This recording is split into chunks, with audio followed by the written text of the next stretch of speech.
Well, hello, my lovelies. It's Murky Meg here. It's Wednesday, the 9th of October. No, it's not October. It's November. It's the 9th of November. Sorry. So, got a couple of things to announce before I start today's video. First one is this. I posted this to Instagram yesterday. I am just so honoured. Here we go.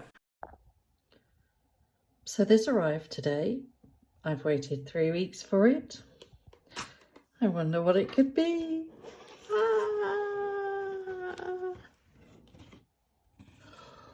Oh my god, I'm so excited.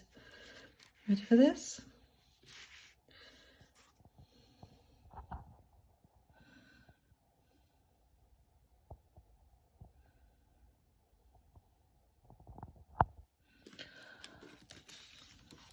Oh my god. Presented to Murky Meg for passing 100,000 subscribers at YouTube. It is my very, very swanky YouTube play button, my Society Awards. Do you know what? I could not have done this without any of you. So this, and I'll show you in all its glory once I've taken it out and looked at it, but this is for you guys. Thank you, thank you, thank you, thank you. And again, I will just reiterate, I could never have done this without all of you. You made this possible, so it's going to go pride of place. So thank you from the very, very bottom of my heart. Second thing, just like to explain, I have a few absences. I have a bit of a week break. Sometimes it all gets too much and I just need a little bit of time away from the circus that is Harry and Meghan. So sometimes I just withdraw into my cave a little bit. Doesn't mean that I'm not thinking of you, doesn't mean that I'm going away and I'm going to disappear. Just means that I just need a bit of a mental health break sometimes. And that happened over the last week. Got into a bit of a funk and I just went into myself and I can't physically put myself in front of my Mac and my microphone, and my mind almost as if it goes blank. I can't physically process what I need to talk about. Anyway, the funk's gone. Here we go. On with today's video. So it seems Madam Markle has dropped another podcast. Yes, that's archetypes. Do you know what? I don't know how to say it. Archetypes. Somebody teach me, please. Where she has been speaking to Melody Hobson, the chairwoman of Starbucks, and Victoria Jackson, the makeup mogul. She's been speaking to them. By she, I mean Meghan, because it's the Meghan show, isn't it? It's just all about her. Talks about dislike for using the words pushy, the B word referring to females. Now, funny enough, she says that she refuses to use that B word, either saying B word or spelling it. But she didn't have a problem on her wedding day, did she, in the carriage when she uttered the F word? What's changed all of a sudden? Has she become demure? I don't know. She said the F word in the carriage, it was clear as day. But she can't say the B word. I can't say on here because, I can, but I don't want to. Anyway, am I being demure? Oh, am I like Oh, please don't say I'm like Meghan Markle. Anyway, back to what I was talking about. She talks about her dislike for the words pushy, the B word, or its cousins, difficult, revealing she won't say the B word. And she describes her love of Jeopardy and confesses that she spent a lot of time in front of the TV growing up. Do you know, this woman can't hold on to her story, can she? Because one moment she says she doesn't watch a lot of telly, and the next minute she says she loves Jeopardy. Oh, my head spins sometimes with this woman. Also, she touches on the word bully, and she says that the B word is being used to gaslight women who know what they want.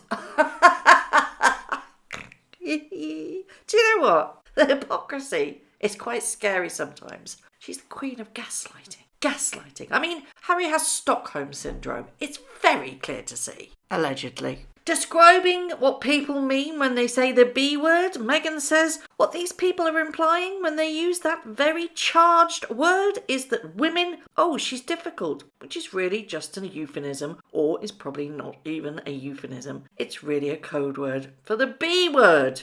And speaking of the word difficult, she said, my friend said to me, there's a certain point when you come to terms with the fact that not everybody is going to like you. The goal can't be for everybody to like you, but the goal can be for them to respect you. You earn respect. I was brought up, you can't automatically demand respect. it's earned. Respect is earned. Do something that earns everybody's respect, and perhaps people will respect you. Don't demand it. And this is my problem. It's the demanding, difficult attitude that she thinks that everybody has to bow down to her and listen to her. She is speaking for all women. And this is what I don't like about the podcasts. She takes on this stereotype, not an archetype, but a stereotype of aggressiveness, or the stereotype of the dragon lady in the movies. She's trying to speak for all women, and you don't. You do not speak for all women at all. In fact, you only speak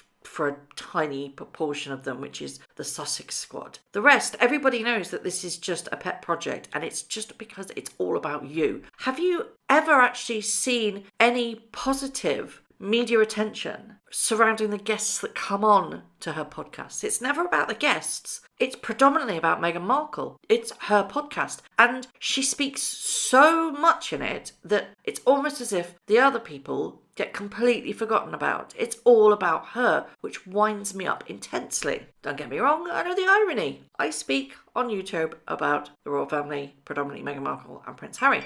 I can see the irony. Oh, sorry, that was my mum just texting me there. She's in hospital at the moment having treatment, but she's fine. So, yeah, that was my mum. Hi, Mum. Ironic, seeing that Dora actually called her while she was doing her podcasty recording thingy-majiggy. And she went, "Hi, Mummy." Calls their mother Mummy when she's in her 40s. Okay, well, maybe this is a UK thing, but posh people call their mothers, mums, mummy and daddy. But Irish people also call mummy and daddy too. So I guess it's a British thing. And posh, really, really posh people do. But the average working class person, it's mum and dad, if that. Anyway, back to what was said on the podcast. She says that her and her friends are reclaiming and embracing the B word, but she herself refuses to say it on the podcast, calling it the B word throughout or spelling it out for listeners. She said she would never use it except when referring it to a female dog. She said on the podcast, "I remember when I was a kid and people would say sticks and stones may break your bones, but names will never hurt you." Well, that's just a flat out lie. Of course names hurt. But what happens when you use the pain to fuel purpose, when the B word is shouted with one intent, but you're able to let it go and remind yourself of all the other words with B that better describes you? Beautiful, blessed, brilliant, beguiling, blissful, bedazzling. Take your pick. Ooh, someone's got an ego. The issue I have with this particular podcast is the gaslight claims and the fact that she claims that difficult is a code word for the B word and it's used to gaslight strong women. So's bully, but hey, you've been accused of that too, and it was all swept under the carpet. Do you feel sorry for the women that you allegedly bullied? No. Is that gaslighting? Yes. She may act like a strong woman, but strong women don't run from responsibilities. They don't run back to California because they can't hack it in their royal family. She used her status with regards to her husbands to get where she wants. She did it with Trevor. She did it with Harry. Strong women don't use their husbands for power. They obtain their own. Now, it's widely speculated, I should say, that Meghan Markle, a lot of people call her a narcissist, and every Tuesday it seems like she is absolutely gaslighting her listeners because it's just all a waffle, isn't it?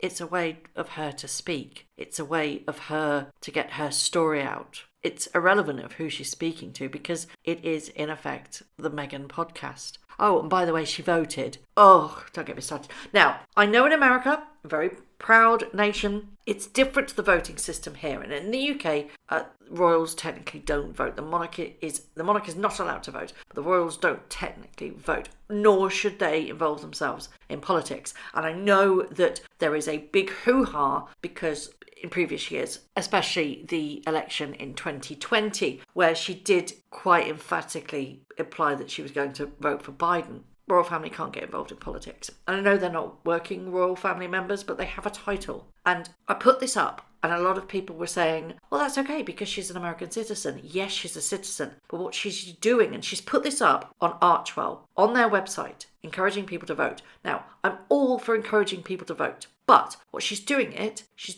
on a website where they use their titles. And I don't think that's right. Encourage people to vote. But it's weird because it was a list of things that you should do. This is what Archwell said. And bear in mind, it went up yesterday. Now, anybody with half a brain would have done this a couple of weeks ago, because you don't just do it on election day. You know, these things take planning, I think, anyway. I mean, we have to register to vote. And if you've not registered on the electoral roll, then you ain't voting. Anyway, Archwell. Today's election day in the US. Time to get out and vote. Text Archwell 22697 to find your polling location and make sure you're ready to vote. I'm sorry. I know that number is a national number to find your nearest polling station, but why do you have to type Archwell? Is there something else nefarious going on here? Is this another shoehorn to get into politics? I think it might be. Or is this a really strange way of data mining, capturing your data so Archwell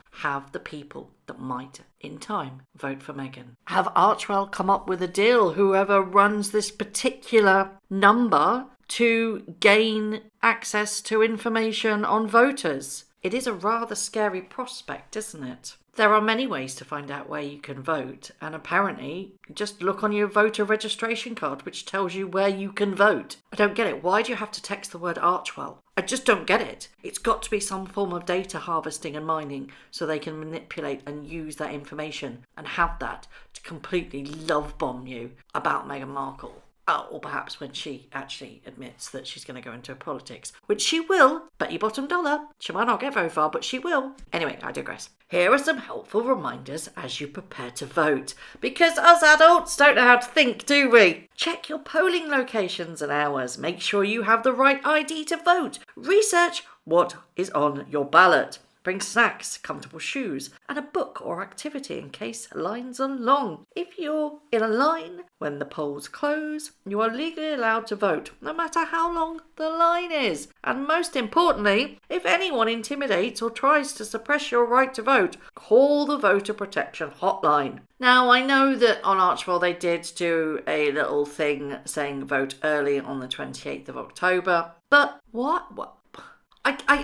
I'm in two minds. I get it. Everybody has the right to vote and everybody should be encouraged to vote. And a lot of celebrities do this whole I voted kind of thing. It is the norm. But it's weird that she put it on Archwell where they use their royal titles. It just feels a bit ick to me. It really, really does. That they don't have social media. They don't believe in social media. They believe that social media is evil. Yet they put it on their website. It's icking. Don't get me started on the ratty hair. And the Archwell cap. Way to go for merching. By the way, I tried to search for an Archwell cap just to see if it was merching. Couldn't find it. But expect it to be out soon, allegedly. So I would love to know your thoughts on this. Did you listen to the podcast or did you just keep up with the news? Do you think that it is slightly peculiar that she's talking about the gaslighting of reclaiming the B word and that it's code word difficult, and that's very weird because she's been accused of bullying herself by multiple staff members of the firm. It's a bit of a tricky one really, isn't it? Or do you just think she doesn't give a damn? What do you feel about the way that she made sure people knew that she voted and how to vote? It's kind of like spoon feeding for stupid people, isn't it? Sorry, but if you don't know how to vote, should you really be voting? That's my point of view anyway. If you haven't got your ducks in a row, why on earth would you need Archwell to tell you how to do it? Bit weird. Don't get me wrong, I'm not concerned about saying that she voted. I think everybody should be encouraged to vote. It's the way that it was done, the weirdness that tell you how to do it. Adults don't need to be spoon-fed, and I think that's what pissed people off. Don't spoon feed us. Don't gaslight us. Just tell the bloody truth. Anyway, as always, I'd love to know your thoughts. Thank you very much for watching. If you haven't already, please subscribe to my YouTube channel, hit the notification bell, and also that like button. I'd like to take this opportunity to thank all of my followers for all the tips and all the emails, DMs that everybody sends to me. It really is greatly appreciated. So thank you very much for watching once again.